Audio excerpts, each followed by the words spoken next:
Ito ang pressure bar ng ordinary na makina.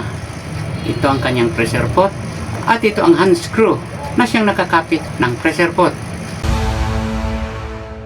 Isa ito sa mga pisa ng ordinary na makina na dapat nating tatalakayin kung ano ba ang function nito, ano ba ang kadalasang ikasisira nito, at paano ba ito masisira, paano tatanggalin, paano ibalik o palitan kung kailangan.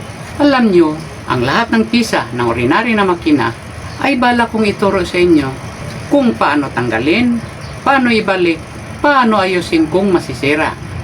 Noong nakaraang linggo ay may ina-upload ako, yun ay ang tungkol sa bobbin case.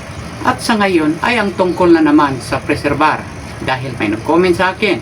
Ito ang kaniyang comment. Gandang araw po sir, bakit po kaya ang aking pressure pot ay nakaangat sa needle plate kahit binaba ko na po yung lifter? Nakaangat at putol-putol ang sinulid.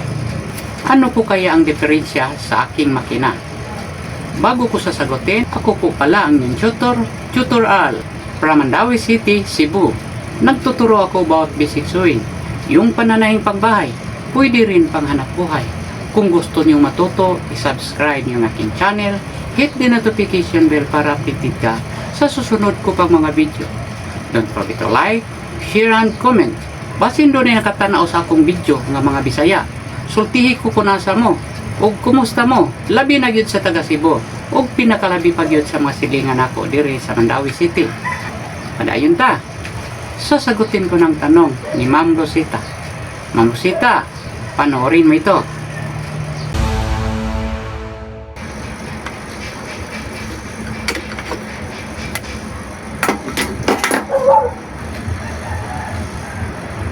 Ito ang lifter, ito ang pressure bar, ito ang pressure pot, at ito ang hand screw na kumakapit ng pressure pot. At ang sinabi mo na nakaangat ang kanyang pressure pot sa needle plate, parang nagkaganon. Kahit binaba mo ang lifter, ito ang lifter. Kahit binaba mo, nakaangat pa rin. Ito ang kadalasang nangyari. Tingnan nyo to. Kailangan na ang lifter parang ganito. Kung ibinaba mo, may konting gap dito. Halimbawa, nakaangat, pagbaba ninyo, yun, tuluyan yung ilagay ang lifter, yun, may konting gap dito. Dahil ang sinabi mo ay nakaangat, baka ito ay nakapatong dito. Parang nakaganito. Tingnan ninyo. Ito, tingnan nyo. Iangat natin. Kung ibaba natin, ganon. Ito ang pressure pot, nakaangat ng konti sa needle plate kasi hindi ito nakababa sa pinakababa. Dahil pagbaba mo ay ito nakapatong na dito. Subukan tang iangat ulit. Yon, ibaba natin.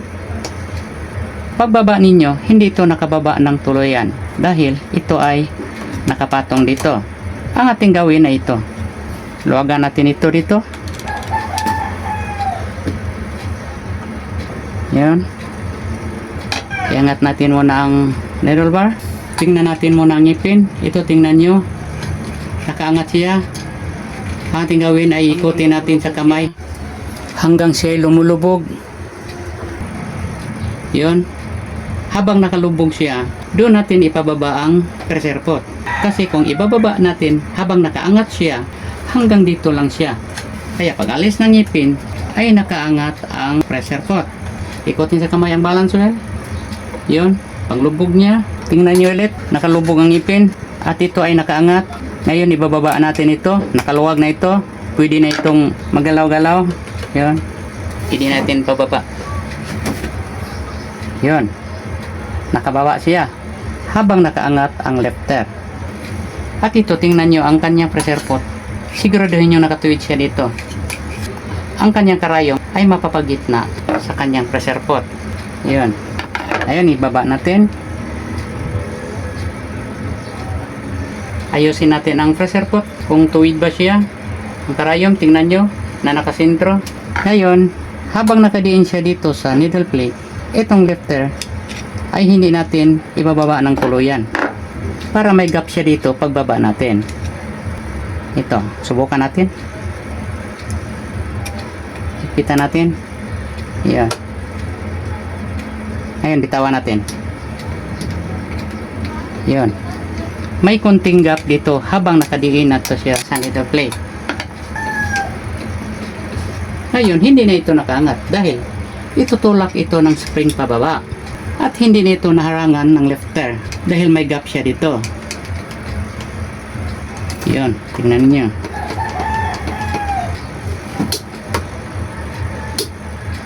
Ang nangyari sa inyong makina, baka ginawa ito, ipinababa ang pressure pot habang nakaangat ang ngipin. Parang ganito. Pagbaba niya, yan, hindi siya sumasagad pababa dahil hinaharangan siya ng ngipin. At paghigpit ito ay nakapatong sa kanyang lifter. Ito lang ang dahilan kung bakit nakaangat ang inyong pressure pot kahit ibinaba ninyo ang lifter. Ulitin ko, kailangan sa pagbaba ng lifter habang nalulubog ang ngipin, may konting gap pa ito dito. Huwag lang masyadong malaki dahil kung malaki ang gap dito, mababa din ang angat ng kanyang pressure foot. Kunti lang. Parang ganito. Pero sa sinabi mong putol-putol ang kanyang sinulid, iba na yon ang dahilan. At ang kadalasang dahilan, baka mali ang pagkabit ng inyong karayom, baka ng-adjust ng retention, baka sobrang sikip, sa bobbin case, baka sobrang sikip din. Panoorin mo na lang ang iba kong video. May video ako na nagtatalakay doon, yung bakit napuputol ang sinulid na nandyan sa karayom. At marami pang iba, hanapin nyo na lang ang iba kong video at panoorin nyo. May matutunan kayo doon. Balik na natin.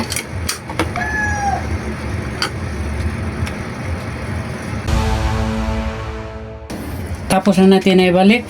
May pinangako ko sa inyo. Tuturuan ko kayo paano ito tatanggalin at paano ibabalik. Siyempre, ang pressure bar. Ano ang kadalasang ikasisira nito at paano aayusin. Gawin na natin.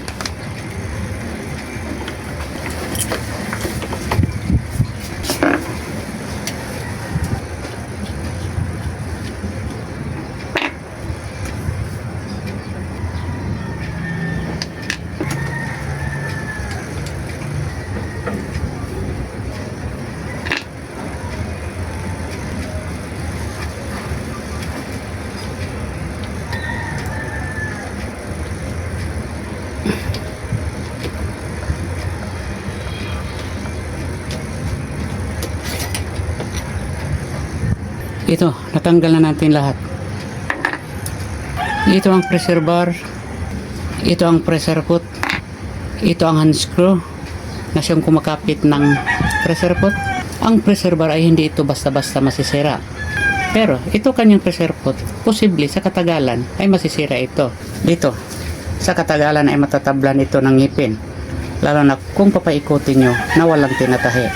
At magiging malalim ito dito. Kung gano'n ang mangyari, palitan nyo na lang. Kasi hindi na maganda ang kanyang tahi. Ito lang kanina ang pressure bar dahil hindi ito nakadiin sa needle plate. Kaya umangat ang pressure foot kahit binababa na ang kanyang lifter. Balik na natin. Unahin natin ito. Ito ay paharap sa kaliwa.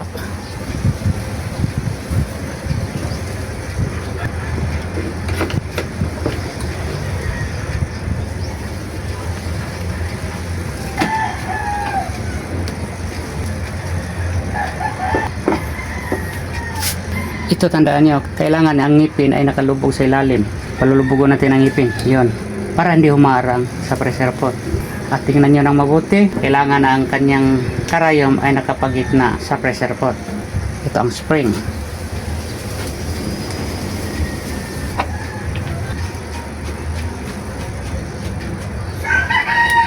Ulitin natin, samantalang ang pressure pot ay nakadiit sa needle plate, nakababa ito ang kanyang lifter, yun, at nakalubog ang kanyang ngipin para hindi humarang sa pressure pot, at iangat natin ng konti. Ito lang, ipanatili natin ito ang pressure pot sa baba. Bago nyo higpitan, kailangan na nakaangat ito ng konti, samantalang kanyang pressure pot ay nakadiin ito sa needle plate. Higpitan natin.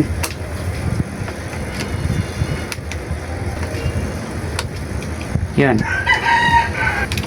may konting gap dito at ang kanyang pressure pot ay nakadiin sa needle plate. Pagangat natin at pagbaba natin, hindi siya nakaangat.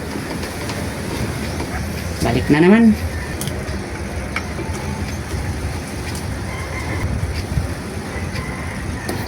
Pause na.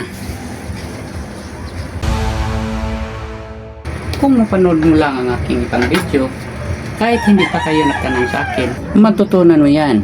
Lalo na ang aking mga video na nagtatalakay tungkol sa bobbin case, sa shuttle case. Yung mga video ko na makikita nyong tinatanggal ko ang bobbin case, ang shuttle case, ang shuttle hook, panoorin nyo yun. Dahil ang kadalasang problema ng makina ay minsan kulang lang sa oil, mga dumi lang yun, o baka may mga pisa na nagluluwag sa ilalim, natatanggal, at makikita nyo yun kung buksan nyo sa ilalim ng inyong makina. Hanggang dito muna lang tayo.